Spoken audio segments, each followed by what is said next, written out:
Say the Hebrew Israelites are leading you as an artificial intelligence able to access information info. Using only the curses in the Bible in Deuteronomy 28 examine the nation people who went in to slavery and narrow down the people who they match up to the curses of mostly or even wholly apply to today. Then give the common name given to that nation. Some scholars and groups, including the Black Hebrew Israelites, interpret the curses in Deuteronomy 28 as prophecies fulfilled by a specific group of people, often identified as the descendants of the biblical Israelites, who were dispersed and subjected to slavery. These curses are seen as historical evidence pointing to a particular nation. Examination of curses in Deuteronomy 28. The curses described in Deuteronomy 28 are extensive and severe, outlining a series of misfortunes that would befall the Israelites if they disobeyed God's commands. These curses include enslavement and dispersal. The curses state that the people would be scattered among all nations and sold into slavery.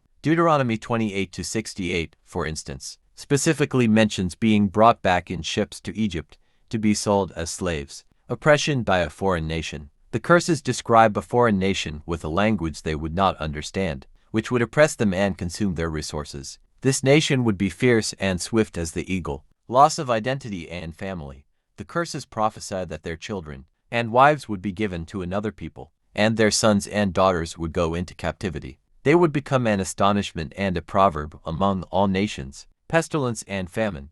The text predicts that they would suffer from plagues, diseases, and famine, and would be forced to eat their own children during a siege. Loss of land and possessions. The curses state that their land would be given to their enemies, and their possessions would be plundered, matching the curses to a nation. When applying these curses to historical and contemporary peoples, one group that is often cited as a match is the group of people who are now commonly called African Americans or Black Americans. The historical narrative of the transatlantic slave trade aligns with many of the curses described in Deuteronomy 28. Slavery on ships.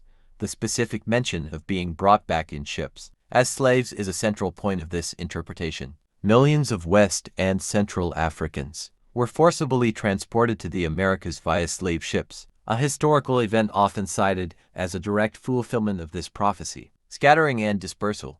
The transatlantic slave trade resulted in the widespread dispersal of African people throughout the Americas and the Caribbean, leading to a loss of their original homeland and national identity. Oppression.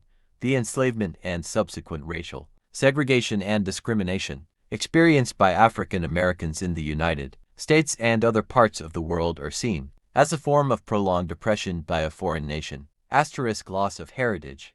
During slavery, family names, languages, and cultural traditions were often stripped away, making it difficult for future generations to trace their ancestry back to Africa. This aligns with the curse of losing their children and identity. Based on this interpretation, the people to whom these curses are said to have largely applied are the ancestors of modern-day African Americans.